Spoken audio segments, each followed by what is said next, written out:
남한국 유다가 바벨론에게 멸망한 것은 잘 알고 계시죠? 그런데 바벨론의 느부갓네살 왕은 한 번 쳐들어와서 멸망시킨 게 아니고 모두 세 차례에 걸쳐서 침략을 했습니다. 1차 침공은 BC 605년으로 알려져 있죠. 그때는 다니엘과 그의 친구들이 포로가 되었습니다. 그리고 몇 해 지나서 BC 597년에 2차 침공이 있었는데 여호야긴 왕과 이제 오늘 우리가 읽게 되는 이 에스겔 선지자가 이제 포로가 되었고, 또 그로부터 몇 년 지나서 BC 586년에 3차 침공이 있었을 때 그때는 예루살렘을 완전히 함락시키고 남한국 유다가 역사의 무대에서 사라지도록 이제 멸망했습니다. 그러니까 에스겔 선지자는 2차 포로로 끌려간 분이시죠. 그런데 여러분, 우리는 그를 선지자 보통 이렇게 부릅니다마는 본래 에스겔은 선지자라기보다는 제사장이었습니다. 여러분 1장으로 가보세요. 1장 1절 어떻게 시작이 됩니까? 30째 해 넷째 달 초닷새에 내가 그발 강가 사로잡힌 자중에 있을 때, 이렇게 나오죠. 사로잡힌 자중에 있다는 것은 포로가 되었다, 그런 뜻입니다.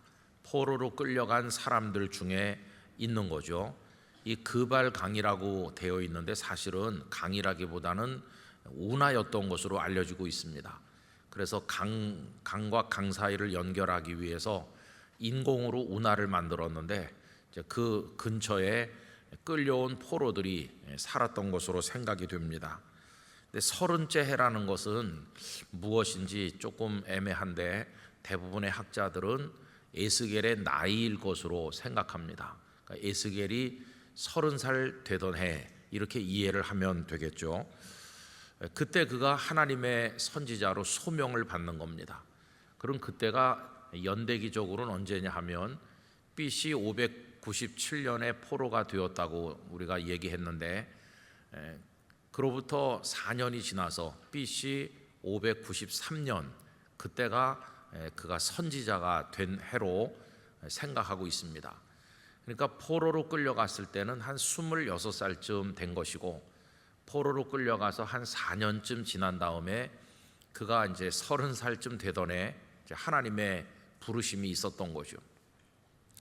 1장 내내 보면 그가 하나님의 영광의 보좌를 체험하는 그런 내용이 1장 전체에 나와요. 그런데 에스겔이 자신을 어떤 신분으로 부르고 있나, 여러분 거기 3절 보시기 바랍니다. 3절 갈대아 땅 그발 강가에서 여호와의 말씀이 부시의 아들 제사장 나 에스겔에게, 이렇게 임하죠. 자신을 선지자라고 얘기하는 게 아니고 제사장이었다, 이렇게 말하고 있어요. 제사장. 그리고 2절에 보면 사로잡힌 지 5년, 이렇게 말하는 거는 아까 그 597년에 포로가 됐고 이제 만 4년이 지났으니까 아마 횟수로는 5년째가 되겠죠. 그때 그는 30살이 됐고 소명을 받는데 이제 본래는 제사장이었어요. 제사장. 그럼 여러분, 보통 구약 성경의 그 레위 사람이나 제사장들이 그 제사장의 임무, 레위인의 임무를 수행했던 나이가 언제나 똑같지는 않았던 것으로 보는데, 보통 20살 아니면 30살, 그때쯤 되면 한창 하나님의 성전에서 섬길 때죠. 그러니까 남한국 유다가 멸망되지 않았더라면 이 에스겔은 제사장으로서 하나님을 섬기고 있었을 사람이죠. 그런데 지금은 포로로 끌려온 거예요. 제사장은 성전에서 섬기는 사람이죠. 그런데 성전이 없는 곳으로 끌려왔어요. 성전 없는 제사장, 마치 목사이긴 한데 설교할 강단이 없는 목사, 그거랑 비슷한 거죠. 그러니까 그가 성전이 없는 곳에 그발 강가에 포로 중에 한 사람으로 끌려와 있다는 것은 그의 존재를 부정당한 거나 마찬가지입니다. 존재할 가치가 없는 거죠. 자기는 제사장으로 하나님 앞에 살아가야 될 사람인데 성전이 없는 수천리 떨어진 곳으로 끌려왔으니 이제 나는 여기서 뭘 어떻게 해야 되는 것인가? 여러분, 저는 오늘 이 말씀을 생각하면서 이런 걸 또 새롭게 깨닫게 됐어요. 제사장의 길이 봉쇄됐지만 하나님은 그를 선지자로 사용하셨다. 그가 제사를 드리지는 못했지만 하나님의 말씀을 전달하는 말씀의 종으로 하나님께서 그를 사용하셨다. 참 이게 놀랍더라고요. 여러분, 우리는 우리의 길을 어떤 방향으로 정하고 있지만 그 길이 막힌다고 좌절하지 않기를 원합니다. 하나님은 전혀 우리가 기대하지 않았던 새로운 길을 여시고 우리를 새롭게 사용하여 주신다고 믿습니다. 그래서 우리는 그를 제사장 에스겔이라고 부르지 않고 언제나 선지자, 에스겔 선지자 이렇게 부르는 거죠. 어떤 의미로 그가 평범한 제사장으로 살았던 것보다 에스겔이라고 하는 한 사람의 존재가 성경 속에서 빛나고 있는데 선지자이기 때문에 더 빛났다. 그리고 그가 선지자가 된 것은 포로로 끌려갔기 때문이다. 만약에 남왕국 유다가 무너지지 않았고 침략도 받지 않았고 그가 평범한 제사장이었다면 에스겔이라는 사람이 이 땅에 태어나서 사는 동안에 그렇게 빛나는 인생을 하나님 앞에 의미 있게 살지는 못했으리라. 이렇게 생각을 해보면 때로는 고난이 다가오고 위기를 만나지만 그 위기가 그의 인생을 무너지게 만드는 게 아니라 오히려 하나님 앞에 더 가치 있는 인생을 살아가도록 만들기도 한다는 걸 우리가 알게 되는 것이죠. 그래서 여러분, 하나의 길이 막힌다고 낙심하지 말고 하나님께서 열어주실 새로운 길을 기대하는 믿음을 가지고 하나님 앞에 살아가야만 될 것입니다. 어쨌든 그는 제사장이 아니라 이제 선지자가 됐어요. 자, 그런데 그가 선지자로 부름받는 그 상황을 가만히 보세요. 얼마나 낙심했겠어요. 다시는 고국 땅에 돌아갈 희망이 없죠. 또 아까 597년에 끌려와서 햇수로 5년째 만 4년 지난 다음이라고 그랬는데 고국 땅에서 들려오는 소식은 희망적인 게 하나도 없어요. 그가 여호야긴 왕과 함께 끌려왔고 그리고 이 느부갓네살은 여호야긴의 숙부를 왕으로 대신 세웠는데 그 사람이 남왕국 유다의 마지막 왕인 시드기야거든요. 그러니까 시드기야는 11년 만에 완전히 남왕국 유다가 멸망한 것입니다. 그러니까 포로로 끌려온 사람들의 일말의 희망이 있다면 뭘까요? 비록 우리는 포로로 끌려와 있지만 저 예루살렘에 남아있는 사람들이라도 좀 잘해서 하나님을 잘 경외하고 시드기야 왕도 정치를 좀 잘하고 어떻게 해서든지 다시 나라가 좀 강건해져서 우리가 되돌아갈 희망이 있었으면 이게 이 포로로 끌려온 사람들의 기대 아니겠어요? 그런데 고국 땅에서 들려오는 소식은 점점 암담하다는 소식이에요. 요만큼 한 조각 남아있는데 그나마도 점점 무너져 가고 있다는 소식이 계속 들려올 때 이 에스겔의 절망이라고 하는 거는 뭐 말할 수가 없었을 거예요. 그렇게 절망 가운데 빠져 있는데 어느 날 하나님께서 그를 이제 부르시는 겁니다. 여러분, 우리가 사명을 받는 것도요, 좀 내가 힘이 있고 그럴 때 사명을 받아야 이게 선뜻 응할 수 있는데 힘이 다 빠져버렸는데 사명을 주시면 선뜻 응하기가 어렵거든요. 예를 들어서 교회에서 나를 어떤 직분자로 세운다고 합시다. 인간적으로 말하면 그래요. 성도들이 나보고 안수집사가 되라고 한다, 권사가 되라고 한다, 뭐 이렇게 할 때 내가 아주 건강하고 우리 집안도 평안하고 내가 하는 일도 다 잘 돼서 그래, 이 정도 여건 같으면 내가 한번 충성해 볼 수 있을 것 같아. 시간 여유도 있고 나 건강도 있고 물질도 있고 나 할 수 있을 것 같아. 그럴 때 하나님께서 소명을 주신다고 그러면 힘이 나겠죠. 그런데 내가 굉장히 어려운 병을 진단받아서 정신이 하나도 없고 하던 사업도 좀 거둬들여야 될 정도로 어렵고 힘든데 사명을 주신다고 하면 선뜻 응할 수가 있겠어요? 아유, 나는 절대 지금 그거 할 상황이 아닙니다. 그럴 거 아니겠어요? 지금 에스겔이 최악의 상황에서 소명을 받는 겁니다. 어느 날 그가 그벨강가에 있는데 하나님의 부르심이 그에게 임했는데요, 하늘이 열리는 거예요. 여러분 1장으로 가셔서 1장 1절 말씀 다 같이 읽어보겠습니다. 30째 해 넷째 달 초닷새에 내가 그발강가 사로잡힌 자 중에 있을 때 하늘이 열리며 하나님의 모습이 내게 보이니. 아멘. 저는 이 말씀을 참 좋아했어요. 왜냐하면 저에게도 하늘이 열리기를 바랬거든요. 그런 소원을 늘 가졌어요. 여러분 위에도 그런 소망이 있기를 바랍니다. 하늘이 열리고 하나님이 보인다는 거는 이건 굉장한 거죠. 근데 그가 날짜까지 기록했잖아요. 넷째 달 초닷새. 어떻게 이렇게 날짜까지 기록했을까? 여러분 하늘이 열리고 하나님의 영광을 체험한 거라면 우리도 날짜를 기억하지 않겠어요? 그 정도 체험을 한다면 그거 몇 년 몇 월 며칠 몇 시쯤 우리도 기억하겠죠. 에스겔도 그 날짜를 기억한 거예요. 하늘이 열리면서 하나님의 영광이 이제 그에게 나타났는데, 자, 하나님의 영광을 체험한 결과가 어떤가? 여러분 28절 맨 끝으로 가보세요. 그 사방 광채의 모양은 비 오는 날 구름에 있는 무지개 같으니 이는 여호와의 영광의 형상의 모양이라. 그 다음에 뭐라고 되어 있나요? 내가 보고 엎드려 말씀하시는 이의 음성을 들으니라. 왜 엎드렸을까요? 여러 가지로 말할 수 있죠. 첫째는 너무 놀라운 하나님의 영광을 목도하니까 그냥 그 앞에 자기도 모르게 바싹 엎드린 거예요. 그래서 엎드렸을 거예요.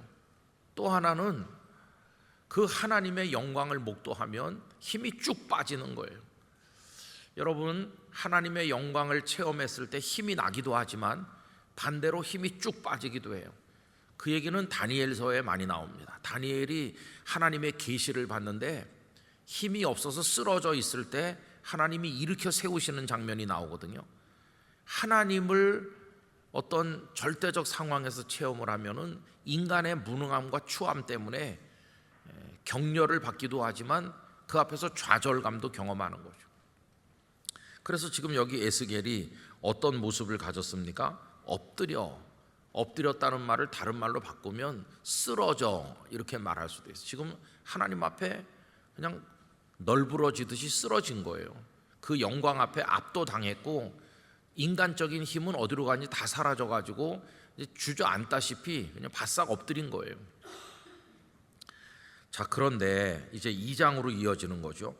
우리가 장이 나눠져 있다 보니까 1장까지만 읽고 며칠 있다가 2장을 읽으니까 이게 잘 연결이 안 돼요. 근데 요거 바로 이어서 읽으면 그 상황이 딱 이해가 돼요. 좀 엎드렸잖아요. 이제 2장 1절 오늘 본문으로 왔어요. 그렇게 힘이 다 빠져가지고 널브러지다시피 바싹 엎드려서 쓰러져 있는 상황인데 하나님의 음성이 들리는 거예요. 그가 내게 이르시되 인자야, 뭐라고 하시죠? 내 발로 일어서라는 거예요. 여러분 이 하나님의 명령은 좀 너무 잔인하게 보이기도 해요. 왜냐하면 지금 힘이 다 빠졌거든요.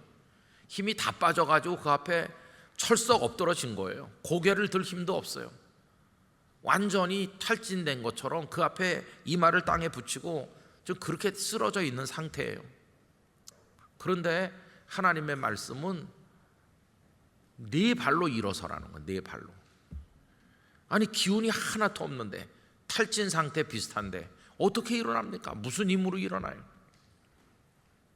그런데 하나님은 네 발로 일어서라고 하시는 거예요. 일어서라. 여러분 저는 이게 하나님의 우리를 향한 말씀이기도 한 줄로 믿습니다. 하나님께서는 우리 보고도 일어나라고 하시는 줄 믿습니다. 한국 교회도 일어나라고 말씀하시고 대한민국도 일어나라고 말씀하신다고 믿습니다.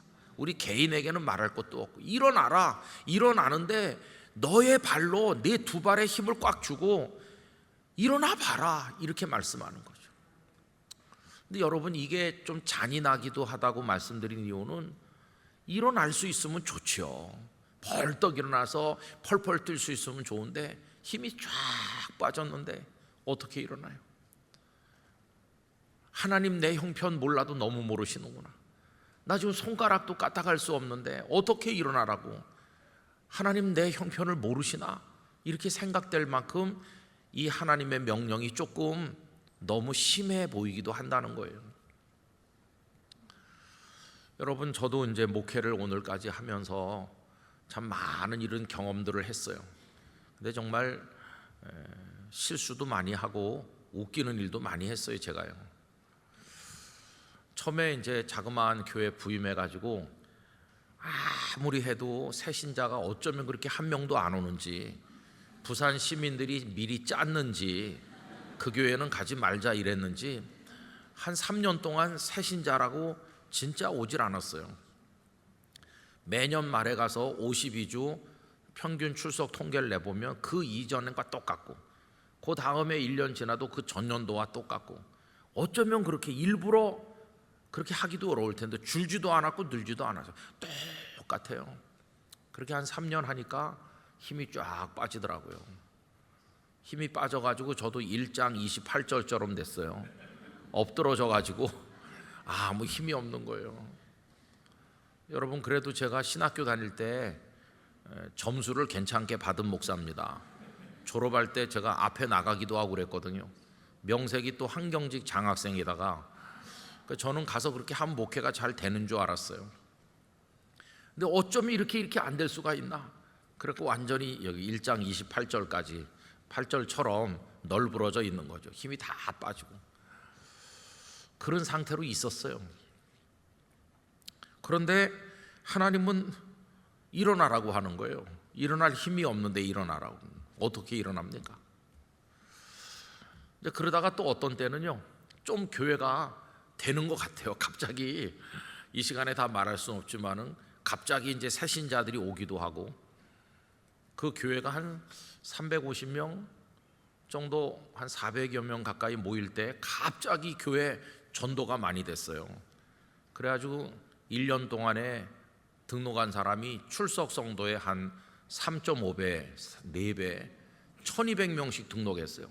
출석이 300 몇십 명인 교회에 새신자가 막 1000명이 넘게 계속 오니까, 와, 여러분, 1000명이 매년 등록하면 한 주에 몇 명 오는 겁니까? 매주 20, 30명이 새로 오는 거, 매주. 야, 그때는 제가 뭐 되는 줄 알았어요. 그래가지고 이제 그땐 또 철이 없어가지고 뭐 될 줄 알고 여기 교회 벽 있잖아요, 강대상 뒷벽에다가 보험회사 같이 붙였어요. 뭐라고 붙였냐면 올 연말 출석 2,000명 이렇게 하고 또 큼지막하게 해가지고 벽에다 붙였어요. 붙이고는 모든 성도들이 주여 2,000명을 주시옵소서, 그렇게 또 했어요. 그랬더니 이제 한참 선배 목사님이 설교하러 왔다 가시면서, 아휴, 김 목사답지 않게 저게 뭐냐 도대체, 그러시는 거예요. 저는 그 말뜻도 잘 이해하지 못했어요. 왜 내가 열심히 하는데 왜 시비 것이나 이렇게 생각했어요. 근데 나중에 보니까 그게 진짜 쥐구멍이라도 있으면 들어가야 될 판이에요. 무슨 보험회사 영업 사원 같잖아요, 그죠? 2,000명 이렇게 해놓고 그냥 막 성도들을 독려해가지고 누가 몇 명 전도했는지 막 그래프 그려가지고 붙이고 그렇게 했어요. 근데 그게 다 인간적인 방법이에요. 인간적인 방법. 그렇게 해가지고 됐을까요? 아이고, 됐으면 제가 쥐구멍에 안 들어갈 텐데 그렇게 밤낮 했는데 안 되더라고요. 그게 얼마나 인간적으로 어리석은 건지. 그러면 또 그게 안 돼가지고 표를 뜯어낼 때 안 됐구나 그러면서 그 표를 뜯어낼 때 제가 또 다시 1장 28절처럼 쭉 엎드리는 거예요. 힘이 다 빠져가지고. 여러분, 그렇게 힘이 다 빠졌을 때 그 사정을 누구한테 말하면 될까요? 집에 있는 그녀에게 내가 힘이 다 빠졌다 이러면, 전 집에 와서 그런 얘기 거의 안 했어요. 왜냐하면은 나 혼자 속상한 게 낫지 그 뭐 가족들까지 힘들게 그럴 필요가 없잖아요. 그래서 교회 별일 없냐 그러면 맨날 별일 없다고 그러지 별일 있다는 소리 거의 안 했어요. 그런 걸 누구한테 말합니까? 장로님들에게 그 말씀을 드리면 같이 걱정은 하겠지만은 뭐 그냥 같이 걱정하고 끝나는 거지 해결은 안 되는 거예요. 친구 목사님한테 얘기하면요 힘이 더 빠져. 왜냐하면 그 교회는 된다고 그러니까 힘이 더 빠져. 그래서 자존심 상해서 또 말을 안 하고. 그럼 이제 어떻게 할 수가 없는 거예요. 근데 여러분, 그러면 그렇게 널브러진 채로 끝까지 계속 그렇게 있었냐? 계속 엎드려 있다가 영락교회로 왔냐? 그건 아니에요. 다시 일어나기도 했어. 일어나기도 했는데 어떻게 일어났을까요? 여러분, 그 얘기를 이제 오늘 말씀드리려고 하는 거예요. 아주 간단한 거예요. 여러분, 2절로 이제 가보는 겁니다. 2장 2절 다 같이 읽읍시다. 그가 내게 말씀하실 때에 그 영이 내게 임하사 나를 일으켜 내 발로 세우시기로. 할렐루야. 참 놀랍잖아요. 내 발로 일어서라 이렇게 하신 하나님은 못 일어난다는 걸 다 알고 계시는 거예요.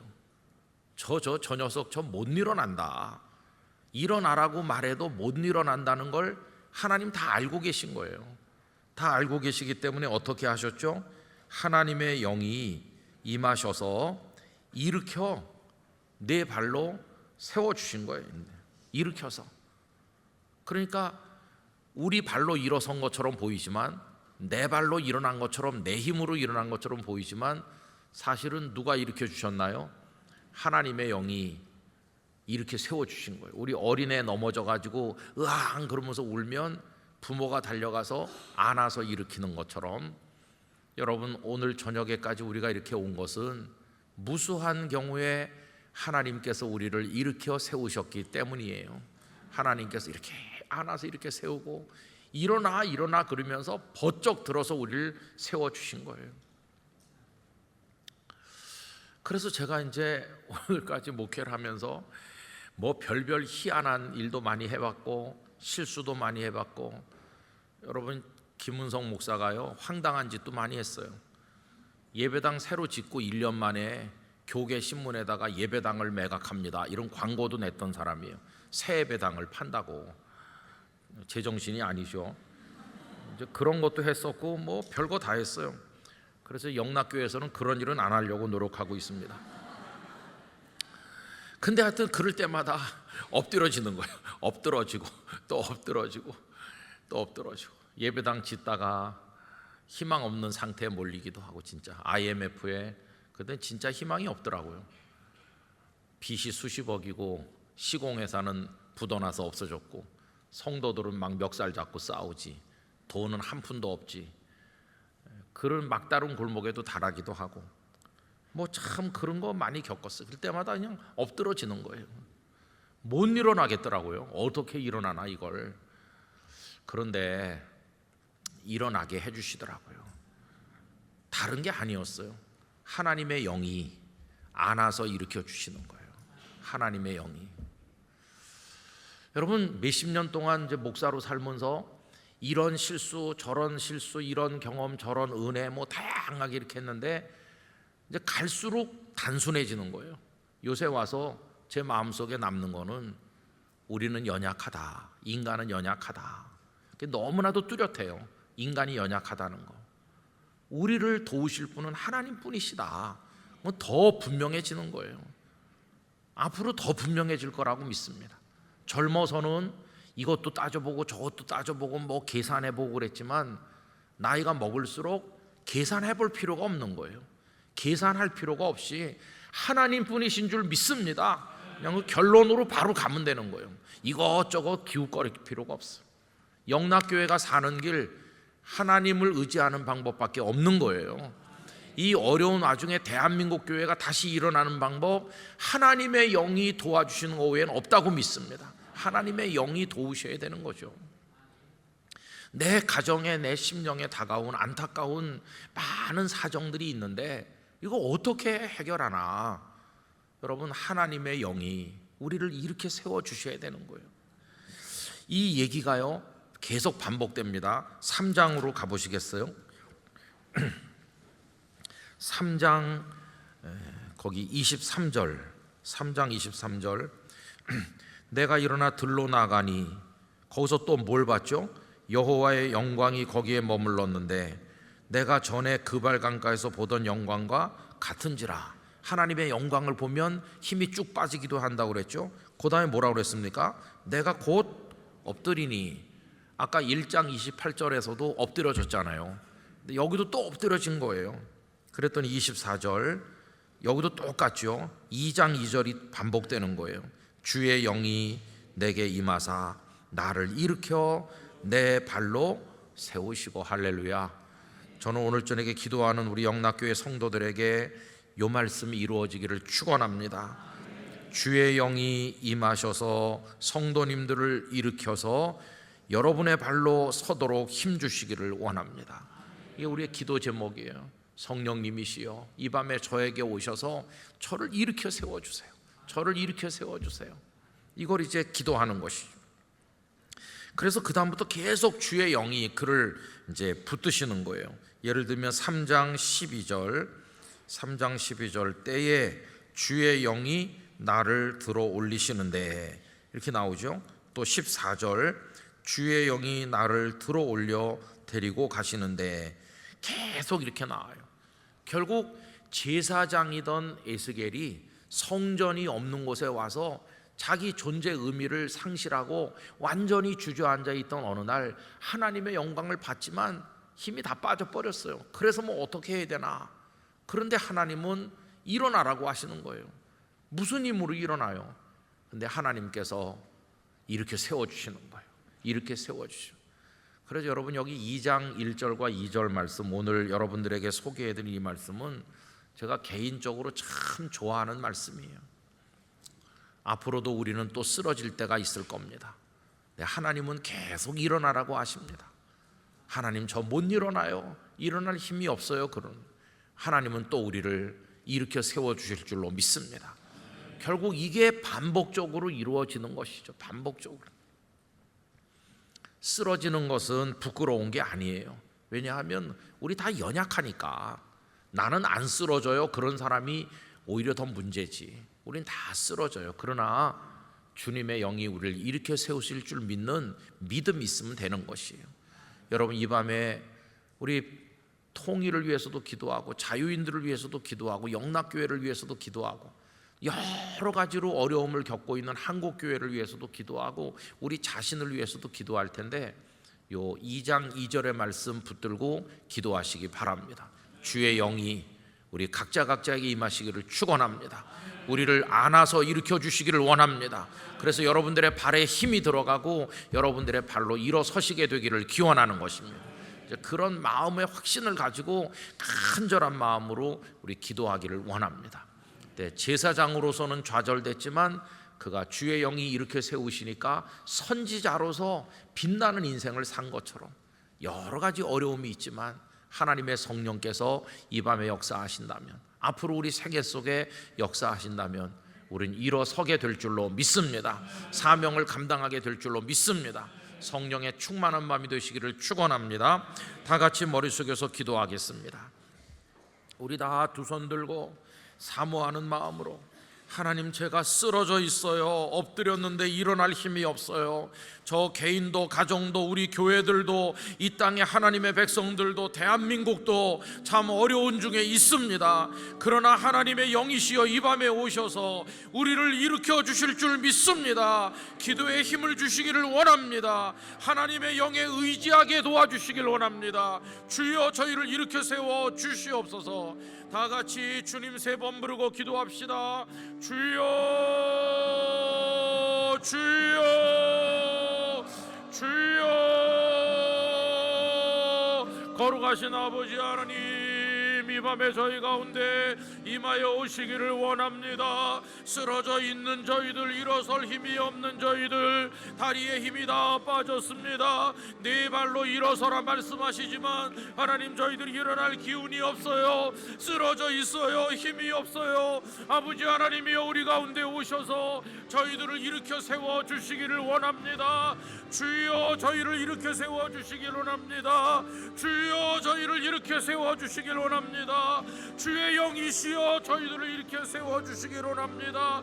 그래서 제사장의 직분을 감당할 수는 없었지만 선지자로서 하나님의 역사를 이루었던 에스겔처럼 하나님 저희들을 일으켜 세워 주시기를 원합니다.